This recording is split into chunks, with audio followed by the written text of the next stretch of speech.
علیکم، میں ہوں ملک فائر اسٹارم کے ساتھ موجود ہے اسلام آباد میں IPRI جو یہاں پہ انسٹیٹیوٹ ہے ایک ریسرچ کا.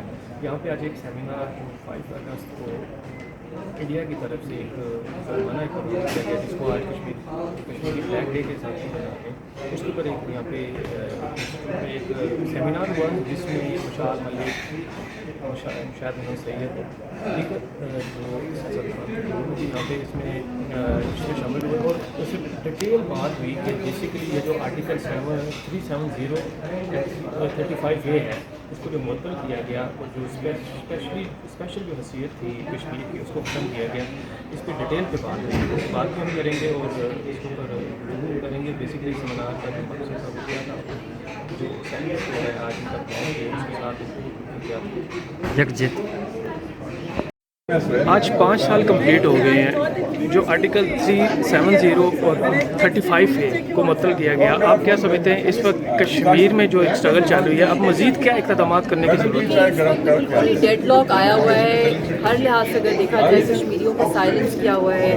ایک پرولونگ وہاں پہ کرفیو اور سیج کی سچویشن ہے اور 50 لاکھ انڈین پبلک کو بھی وہاں پہ جو ہے ایز این آکیپائر وہاں بھیج دیا. ہماری property rights, ownership rights, voter rights, سارے زندگی کے جو بیسک فنڈامنٹل رائٹس ہیں پہلے بھی بہت کم تھی، اب تو بالکل ہی ہوم لیس کر دیا ہے، لوگوں کو اسٹرینڈڈ کر دیا ہے اور ہزاروں لوگوں کو کشمیریوں کو جو ہے انڈر گراؤنڈ ٹارچر سیلز میں قید کیا ہوا ہے 5 اگست کے بعد اور انڈیا کی ویریس جیلز کے اندر. اور ان کے خلاف جو لاز اپلائی کیے جا رہے ہیں وہ سارے برٹش کلونیل ایرا کے ہیں جو سارے ایکسپائرڈ لاز ہیں. آپ خود بھی اسپیشل سیٹ پہ رہے یہاں پہ پاکستان میں، آپ کیا سمجھتے ہیں کہ کہاں تک یہ کیس لڑا گیا ہے اور اس وقت یہ جو اسپیشل حیثیت ہے وہ واپس کب تک کشمیریوں کو مل سکتی ہے؟ پاکستان کی فارن آفس کی 3 چیزیں رہی ہیں کانسٹنٹ جو 5 اگست کے بعد.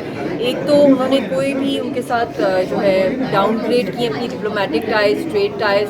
اور تھرڈلی انہوں نے کہا ہے کہ ڈائلاگ تبھی ریزیوم ہو سکتا ہے when this is reversal who abrogation of article 370 کا.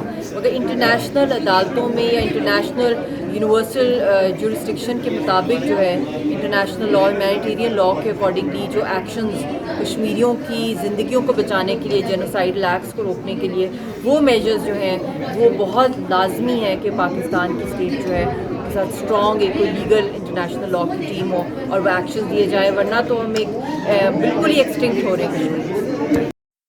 IPRI کا جو بیسیکلی آج جو سیمینار تھا اس پہ تھوڑا سا آپ ہمیں بریف کر دیں.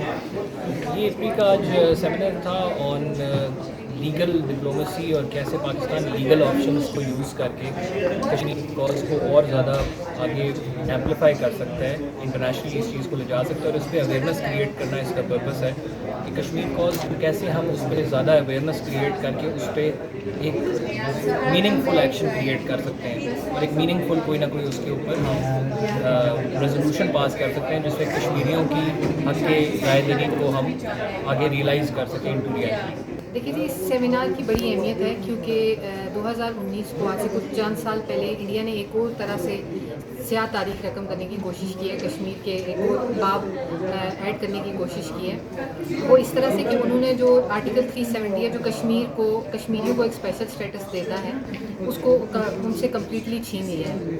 تو اس کی اہمیت اس وجہ سے ہے کہ ہم یہ دکھانا چاہتے ہیں کہ پاکستان ابھی بھی کشمیر کو بھولا نہیں ہے. We still stand with the cause of self-determination for the people of Kashmiris. اور اس سے انڈیا کی جو ہینیس کوششیں ہیں، جو نفاذ تجربات وہ کرنا چاہتا ہے کہ کشمیر کو اپنا انٹرنلائز کرنا چاہتا ہے مسئلے کو، تو پاکستان اس کے ذریعے ہم یہ میسج بھیجنا چاہتے ہیں کہ کشمیر کبھی بھی ایک بھارت کا انٹرنل مسئلہ نہیں ہو سکتا. یہ ایک انٹرنیشنل ڈسپیوٹ ہے اور یونائٹڈ نیشنز کی اس پہ ریزولوشنز موجود ہیں اور یہ اسی پلیبسائٹ اور رائے شماری کے تحت ہی اس کا حل ممکن ہے. تو اس وجہ سے یہ سیمینار بہت زیادہ ضروری ہے کیونکہ یہ آگاہی لوگوں کو ابھی بھی ہونی چاہیے کہ پاکستان ابھی بھی کشمیریوں کے ساتھ کھڑا ہے، ان کی ریزسٹنس موومنٹ کے ساتھ کھڑا ہے، ان کی سیلف ڈٹرمنیشن کے ساتھ کھڑا ہے.